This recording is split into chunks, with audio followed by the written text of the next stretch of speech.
Hey guys, it's Arali, and with Guild Wars Reforged fast approaching, I figured we could all use a little reminder on what each of the classes are all about. Obviously, this is just a quick little overview of what specifics each class specializes in, which can change drastically once you incorporate a second class into the mix, so bear that in mind. If you want to follow along or perhaps even participate in the fun, make sure to subscribe to the channel and follow my live streams right here on YouTube to see our playthrough come release day. With all that said, let's just jump right into it.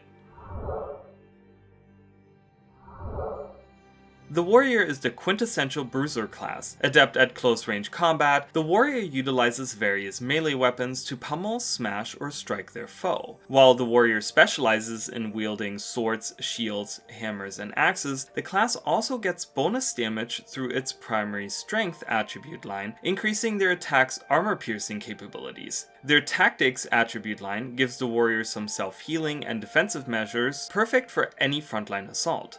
Besides those, this heavy armored class also has access to shouts and stances, which help with support and sustain respectively, giving your party an advantage in battle, making it a great all-rounder for any type of combat. This agile, long-range damage-dealing class is an expert at using bows. While adept at wielding any bow in the game, they also have the ability to charm a large variety of pets that they can raise, which can be enhanced through the Beast Mastery attribute line. The versatility of the class comes in the form of their expertise attribute line, which lowers the cost of many of their skills, enabling the user to use even the most costly of skills with ease. The Ranger can also summon spirits through nature rituals, which will put out wide-range effects, affecting both allies and enemies in the area, and boost their speed and reflexes, lay traps, and make use of preparations through various wilderness survival skills. The Monk is the first full support class. As a backline healer, the Monk specializes in healing prayers, which, as the name implies, focuses on healing their allies, or protection prayers, which focuses on protecting their allies or negating damage and other harmful effects on them. Many of their skills don't just heal, but can also be used to transform incoming damage into healing. On the other hand, the Monk can also smite their enemies through their smiting prayers, which focuses on damaging and burning their foes. Whatever one chooses, the Monk's primary attribute line, Divine Favor, enables the user to provide at least a small amount of support to their affected allies. The Necromancer is a master of darkness. Using the corpses of their enemies, the Necromancer can utilize their death magic attribute line to awaken undead minions for themselves, who can swarm enemies and overwhelm them with sheer numbers. If that is not enough to defeat the foe, the Necromancer can also use curses to inflict various negative effects on the enemy. But be careful, many of the Necromancer's skills sacrifice health, which can be counteracted with the use of blood magic skills that siphon the health of their foes and rejuvenate the user. The Necromancer's primary attribute line, Soul Reaping, helps with balancing the high energy cost of many of their powerful spells.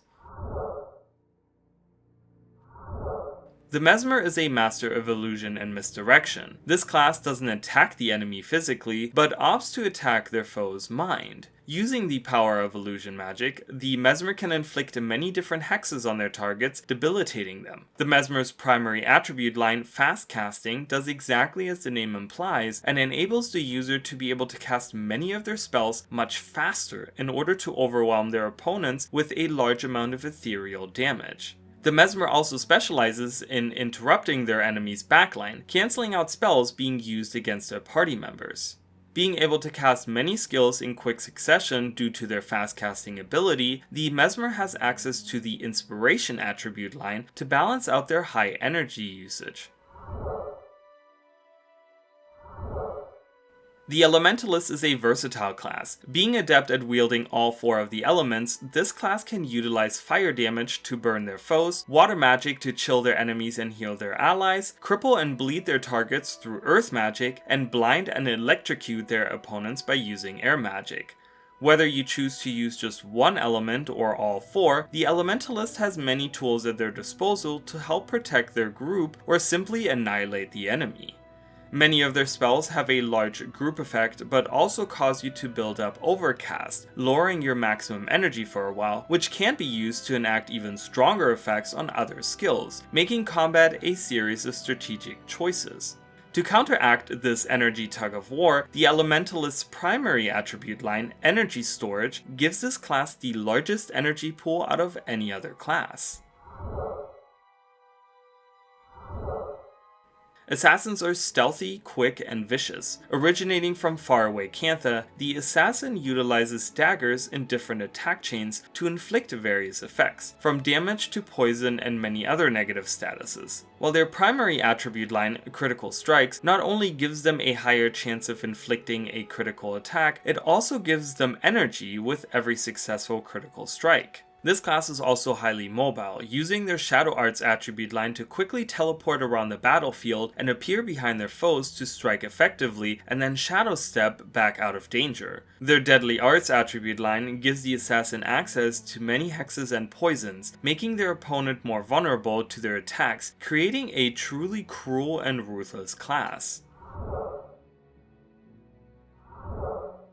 Also hailing from Cantha, the Ritualist is a master of communing with the ancestral dead. The Ritualist utilizes their powers to summon spirits to help them in combat. Some of these spirits will simply attack, some inflict various conditions on the enemy, while others might help heal and protect allies from incoming attacks. Using restoration magic, the Ritualist can further bolster their healing capabilities by not just summoning healing spirits, but also using different weapon spells that equip their group members with regenerative properties. To make this class even more powerful, their primary attribute line, Spawning Power, not only increases the health of any summoned unit, but also makes their weapon spells last even longer. The Paragon is a spear and shield wielding battle commander from Elona. Through their use of the Spear Mastery attribute line, they use their spears to attack and burn their foes, but the Paragon's main abilities has them rely on shouts and chants. The effects of their shouting can range from enhancing the attacks of their allies, giving them various benefits like an increased chance to land a critical attack or inflicting burning on their foes on their next attack, to motivating and healing their party members and even reviving them from a fallen state. To further increase their effectiveness, the Paragon utilizes their primary attribute line, Leadership, to gain energy for every ally affected by their shouts or chants. The Dervish is a scythe-wielding holy warrior from Elona. While their scythe attacks can inflict many different debilitating effects, the Dervish focuses mainly on utilizing enchantments, called flash enchantments, to quickly gain many helpful bonuses, but can use the aforementioned scythe attacks to strip those same enchantments off of themselves to cause wide area devastation to foes near them. Their primary attribute line, Mysticism, not only reduces the cost of their enchantments, but also increases their armor, making this class a frontline menace to any opponent. Their Earth Prayers attribute line enables the Dervish to connect with the earth to cause bleeding on enemies or increase their defense, and their Wind Prayers attribute line gives the Dervish movement speed and access to skills that inflict cold damage. The most devout dervishes can also transform into avatars of the gods to increase their combat abilities. That pretty much wraps up the short overview of the classes of Guild Wars 1. As I mentioned before, the variety of builds for this game and each class becomes massive when you introduce a second class into the mix, which makes this game so fun to experiment with, since almost any combination of classes can wield some interesting results. So whether you are a veteran or a recent arrival to the game, there's always something new to try out and have fun with. What class will you guys be playing in the new Reforged update? Let me know in the comments down below. I hope you enjoyed catching up with me on the Guild Wars classes, and if you did, maybe consider leaving me a like and subscribing to the channel for more Guild Wars content. Anyway, that will be all from me for today. Thanks so much for watching, and I will see you all next time. Bye guys!